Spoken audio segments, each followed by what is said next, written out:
Fala pessoal, tudo bem? Rapidamente aqui falando novamente da importância de investimentos no exterior, né? Dolarizados ou investimentos globais, né? Porque hoje a gente abre muito facilmente uma conta nos Estados Unidos, mas os investimentos não se limitam aos Estados Unidos. É muito fácil investir de forma global, de forma muito fácil e eficiente aí no mundo inteiro, Europa, Ásia, Austrália, Canadá, enfim, diversas economias, né? Até porque a gente tem nosso dinheiro concentrado aqui no Brasil e o Brasil representa menos de 1% do PIB global. Então não faz sentido, né, a gente investir 100% do nosso capital, pensando em termos globais, em alguma coisa que representa apenas 1% da riqueza gerada no mundo. Então, não estou nem entrando no mérito aí, né, político, todo o risco país, né, que agora cada vez mais, né, está se intensificando até a questão política aí, né, PT sendo PT, né, nenhuma novidade, né, então não vou entrar num viés político aí para não perder tempo. Eu já invisto no exterior que nem eu falei, há 5 anos, nunca olhei para quem que era o partido, quem que ia ganhar ou perder. Agora, o importante é iniciar. Então, eu recomendo que se tenha no mínimo 15 a 20% do seu patrimônio numa estrutura no exterior, né? Eu já vou falar rapidamente das duas principais estruturas. E então 20%, tenho 100 mil reais aqui no Brasil em aplicações, por exemplo, se comprometa a chegar em 20 mil no mínimo, né, desse patrimônio dolarizado, tá? Então as estruturas que eu falei são basicamente duas. Primeiro, investimento via pessoa física, né? E o segundo é o investimento através de uma offshore, tá? O via pessoa física é o mais rápido, mais fácil, menos oneroso, na verdade, praticamente não tem custo, né? É custo zero na abertura de conta, manutenção, é tipo uma corretora aí que a gente tem aqui, é lá nos Estados Unidos, muito mais eficiente, muito mais opções lá nos Estados Unidos de ativos. A bolsa lá tem mais de 3 mil estoques, né? Ações, as maiores empresas do mundo, e a gente tem acesso, que nem eu falei, ao mercado global. Então, qual que é a minha dica aqui? Se quiser começar aos poucos, abre uma conta direto na Avenue ou através do Banco Inter, qualquer outro banco ali, e toca a ficha. Manda lá que seja $1.000 e inicia. Agora, se já tem interesse em aumentar um pouco os recursos, já começar numa estrutura correta, eu recomendo a Interactive Brokers, que é a IB, né? Que a gente fala, a abreviação ali da palavra do banco. Então, por que eu recomendo Interactive Brokers? Por dois motivos principais. Uma, porque a gente consegue acesso a ativos domiciliados na Irlanda, principalmente, né? E esses ativos, eles têm uma redução na tributação dos dividendos que as empresas pagam, então a gente tem uma economia tributária. E a segunda economia é que, comprando ativos domiciliados na Irlanda, por exemplo, alguns ETFs, posso depois colocar aqui quais são os ativos, eles são isentos de imposto sobre herança. Então isso é bem importante também, porque o imposto na herança dos Estados Unidos, não sei se vocês sabem, mas ele pode chegar a 40% do patrimônio, né? Aqui no Brasil a gente tem o ITCMD, que atualmente é 4%, daqui um pouco o governo, né, com reforma tributária, pode dar uma canetada e aumentar esse imposto, mas atualmente o nosso ITCMD, que é o imposto de transmissão, causa morte e doação, é 4%, né? O que isso quer dizer? Quando eu falecer, pego o meu patrimônio, né, 4% dele vai para o governo, imposto estadual. Lá nos Estados Unidos, ele chega a 40%, é um valor bem expressivo. Então, se eu tenho ativos domiciliados na Irlanda, eles acabam que é zero imposto, né, desses ativos que são, mesmo tendo uma conta nos Estados Unidos, mas eu estou comprando ativos domiciliados na Irlanda. Então, essa é a jogada para não pagar imposto sobre planejamento sucessório, tá, pessoal? Não é nada agora a curto prazo, enfim, mas a gente tem que pensar nisso também. E outro detalhe, tá?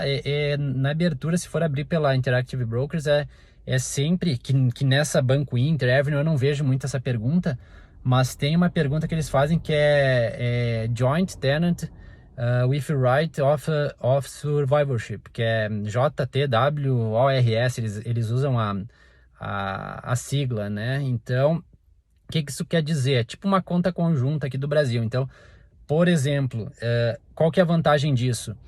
Eu vou abrir uma conta, eu marco essa opção e, né, no caso, sou casado, eu vinculei a minha esposa a essa opção. O que quer dizer? É tipo uma conta conjunta. Então, no momento que eu falecer, acontecer alguma coisa, automaticamente todos os bens vão para ela, né? O que isso ajuda? Ajuda que eu não preciso abrir um processo de inventário lá nos Estados Unidos. Então, isso é uma coisa para se pensar também no longo prazo, né? Porque, vamos lá, eu recomendo uma estrutura nos Estados Unidos, né? Tô com, sei lá, aí algum cliente meu, alguém tem lá 50, vamos pegar menos, 20 mil dólares lá no exterior, e aí o cara vem a falecer. Quanto que vai me custar um processo de inventário lá para né? Para transferir esses bens? Daqui a um pouco custa mais do que o cara investiu, que a economia que teve. Então, esse é um detalhe importante que daí automaticamente, né, esses bens vão para o secundário da conta ali, né, quem está com a conta em conjunto. Só um detalhe que eu não falei também, a conta o imposto sobre morte lá nos Estados Unidos, né, o imposto sobre herança lá, ele tem uma isenção até 60 mil dólares, tá? Então, assim, até esse valor é zero, tá? Então, tranquilo, depois ele começa numa tabela progressiva de 18%, chega até 40%. Mas, por que eu falo na IB? Para já começar no modelo certo. Por que eu deixo a opção para começar por outro formato? Pode começar pela Avenue, outra estrutura, e depois só preencher, agora não me lembro o nome do formulário, mas pede uma transferência de custódia para Interactive Brokers a qualquer momento. Teus ativos, paga lá, acho que é 50 dólares, não me lembro, e teus ativos vão para outra corretora. É bem tranquilo migrar de uma para outra. Então, assim, só dei um pouco de detalhe aqui, porque eu tive algumas perguntas de qual corretora abrir, se tinha que atentar a algum detalhe. Também estou à disposição ali, já estou assessorando diversos clientes nesse sentido. E o segundo ponto é que eu fiquei só de falar rapidinho, é a estrutura offshore, né? Essa estrutura ela é a mais interessante, porém ela é a mais cara também, né? Como eu falei, na pessoa física não tem custos, na offshore a gente tem custos elevados, né? Então, para quem tem pouco capital, não faz sentido ter uma offshore, porque os custos, né? Por exemplo, para abrir uma offshore ali a gente, né? Porque tem as taxas e é uma empresa sediada num paraíso fiscal, né? Em outra localidade, então é um pouco burocrático ali, então às vezes custa 2 mil dólares para abertura, mais né, taxas e FIIs ali que pode variar ali de 1.000 a 1.500 dólares anuais, né? Então por que eu falo isso? Porque essa estrutura não vale a pena se tu vai investir lá no exterior menos de 250 mil dólares. Então, para quem tem bastante capital, e tem interesse já de começar a investir em torno nesse patamar aí de 250, 300 mil dólares, vale a pena offshore, tá? A gente, inclusive, tem diversas ali no escritório que a gente acompanha, faz auxilia na abertura da offshore, auxilia a gente faz uma contabilidade também dessa offshore, todas as declarações para o Banco Central, tudo que precisa. Mas ela só faz sentido novamente com um capital mais alto, né? Qual que é a offshore? O grande benefício dela é que o imposto é zero, como ela tá baseada num paraíso fiscal, né? Ela tem imposto zero sobre herança, então e aí eu falei, opa, mas na Interactive Brokers também, né? Eu mencionei que tem isenção de imposto, sim, mas só para ativos domiciliados na Irlanda, então a gente se limita um pouco. Na offshore, não. Tu pode pegar ativos, tu pode comprar qualquer ativo, né? Bonds, títulos do Tesouro Americano, ações por exemplo, da Google, enfim, qualquer ativo que tu tem via offshore, no falecimento do titular, né? Tu faz um documento aí que, na verdade, ele é isento de imposto, então tu não vai pagar nada, é zero. Então, e tudo que tu tiver de compra, venda na offshore, independente do valor, tu não paga nada de imposto agora. Tu vai diferindo, tu só vai pagar se trouxer pro Brasil. Na pessoa física, tu tem que se atentar um pouco, né? Porque eu falei que não tem imposto na herança, mas na pessoa física, se eu tenho ações, que nem aqui no Brasil, e tive ganho de capital, né? Comprei ações, sei lá, paguei 30 mil, vendi por 40 mil, falar em reais, né? eu tive 10 mil reais de ganho num mês, eu tenho que recolher a DARF de imposto de renda, né? Claro que lá nos Estados Unidos o limite aqui é 20 mil de isenção, lá é maior, é 35 mil, tá? Então também é um outro benefício. Mas assim, pessoal, é tentar resumir aí, ser um vídeo não tão extenso, então, mas tentar dar um panorama geral. É muito importante, tá? A importância de fato de ter uma parte dolarizada, né? Tanto por risco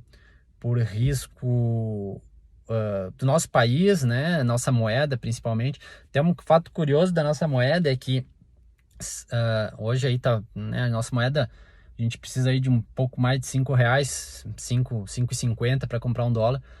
Se pegar o peso argentino, há pouco tempo atrás, também 6, 7 anos, também estava nessa proporção. E se tu pedisse para um argentino nessa data, ele não imaginava onde ia parar. Hoje, se tu botar no Google ali, acho que está 170, em torno de 170 pesos para comprar um dólar norte-americano. Então, assim, veja bem, se a gente for por esse caminho, aí se tu me perguntar, tu acha que a gente vai para esse caminho?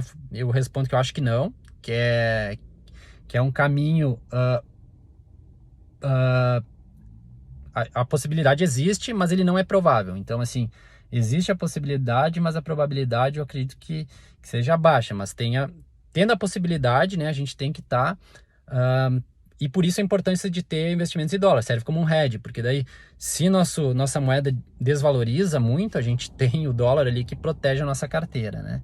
Mas só concluindo o raciocínio do peso com o real, então quem tinha na época lá, um argentino tinha 5 pesos, comprava um dólar, hoje ele precisa de 171 pesos para comprar um dólar. Se nós seguir no mesmo caminho da Argentina, que novamente não, até acredito que não, acho, né, que a gente vai por aí, mas vamos dizer que a gente siga esse caminho, a gente vai precisar de R$ 170 para comprar um dólar. O que isso quer dizer? Vamos dizer, poxa, consegui guardar 1 milhão no banco. 1 milhão, se eu dividir por 171, dá 5.800, um pouco menos de 6 mil dólares. Então, pensa bem, ou não vou nem falar em que eu consigo guardar, vamos dizer que eu tenho um imóvel, um apartamento, uma casa que vale 1 milhão.